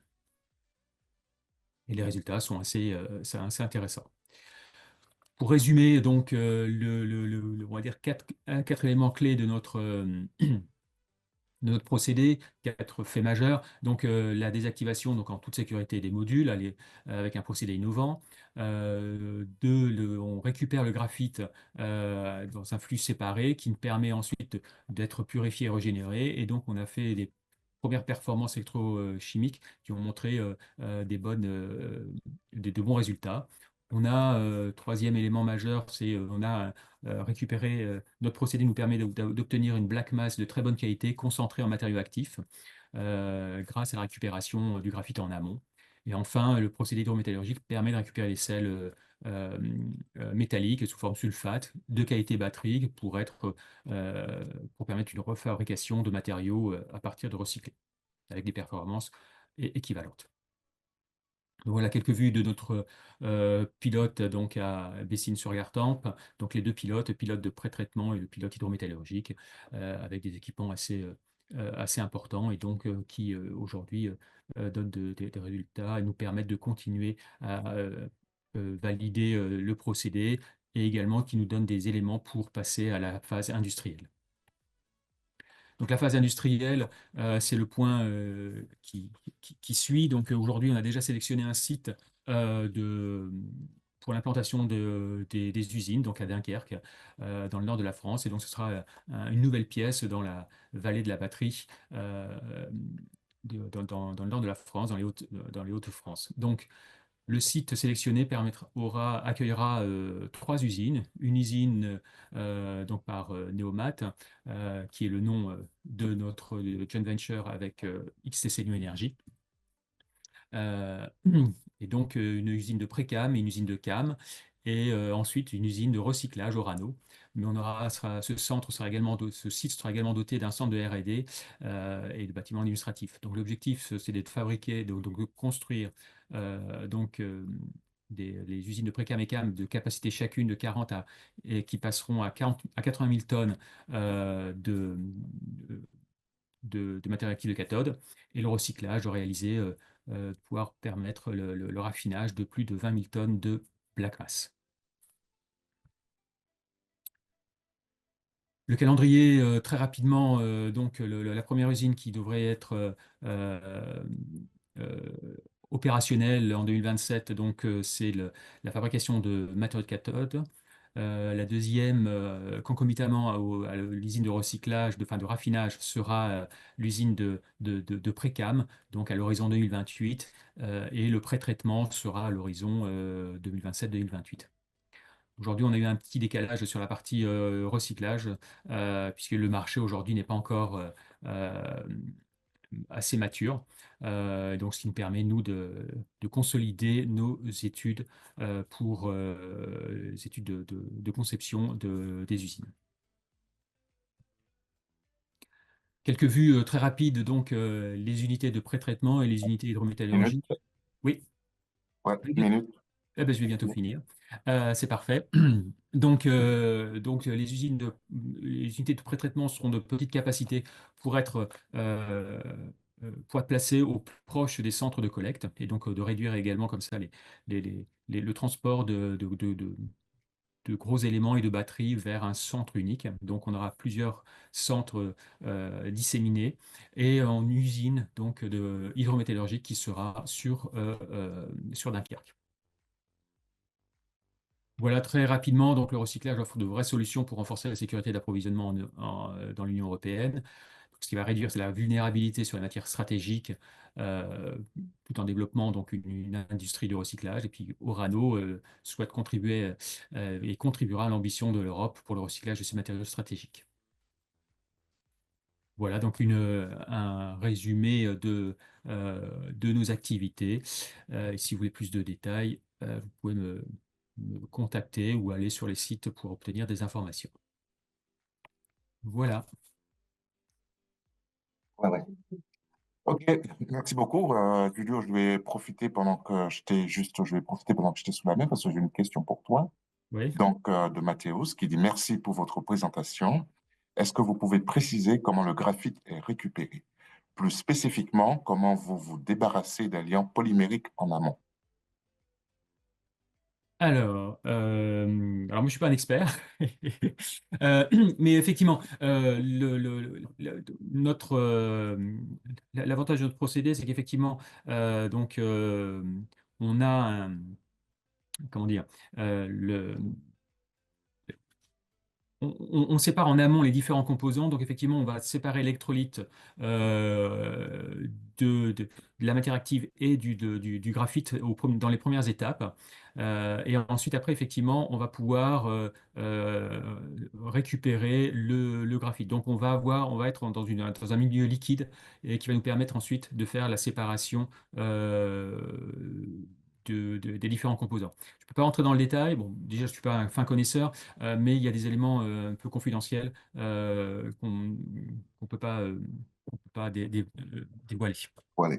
Donc voilà, j'ai une autre question, mais je ne sais pas à qui s'adresse. Qu'en est-il de la récupération des matériaux pour les électrodes? Ce n'est pas nécessairement à toi, Justo, mais s'il y a d'autres experts dans la salle qui peuvent répondre à cette question. Elle n'est pas très précise, je ne comprends pas trop la question, mais... Je pense que la récupération des matériaux, des électrodes, est-ce qu'il y a des choses qui sont faites dans ce domaine? Pas nécessairement Justo, mais s'il y a quelqu'un qui peut répondre. Je peux peut-être répondre? Ouais, s'il te plaît. Oui. Bon, effectivement, on n'a pas parlé de cette voie-là, mais il y a une autre voie qui est la régénération. Donc la régénération des matériaux. Donc il y a une voie, c'est l'hydrométallurgie, on l'a compris, on dissout. L'autre voie, on régénère les matériaux, et ça, c'est plutôt une voie qui est intéressante pour des matériaux qui sont peu chers, comme la LFP. Donc il y a des travaux qui s'intéressent à relithier la LFP usagée, je dirais, pour pouvoir ensuite la régénérer et retrouver ses propriétés. Mais c'est loin d'être évident parce que les matériaux d'électrode pour les batteries lithium-ion nécessitent de bien contrôler la morphologie, la surface et le taux de pénétration du lithium à l'intérieur du matériau. Donc il y a des travaux actuellement, mais voilà, c'est pas forcément évident, mais c'est une voie qui est intéressante, notamment pour la LFP. D'accord. Je voudrais remercier tous les intervenants d'avoir consacré leur temps précieux pour pour nous éclaircir sur le recyclage des batteries. Donc, je vais passer la main à Amina qui va clôturer cette session de webinaire. Merci à tous et à bientôt. Merci Marcel et en effet merci à tous les intervenants. Donc pour rappeler, Justo Garcia de la société Orano, Rebecca Zou de Cirque Lion, Alexandre Chagne de l'Université de Lorraine, Fanny Lambert de l'Université de Liège et Gilles Philippot de l'Université de Bordeaux. Donc merci à vous tous. Merci Yvonne Merleux de l'Umwelt Campus Birkenfeld d'avoir co-organisé ça avec nous. Merci également à Alexandre Folmer qui est à Grand Test Développement, anciennement Grand Innov Plus, qui nous a soutenus également pour ce webinaire. Merci à Interreg, merci à toute l'équipe du Carnot ICL également. Et merci à Quentin qui est derrière tout ce webinaire et qui nous aide pour la partie technique. Donc Quentin de l'entreprise Learnance qui nous a aidés et merci également aux traducteurs. Voilà, merci beaucoup. Passez à tous et à toutes une très bonne journée et puis à bientôt pour de nouveaux événements Creator Game Plus.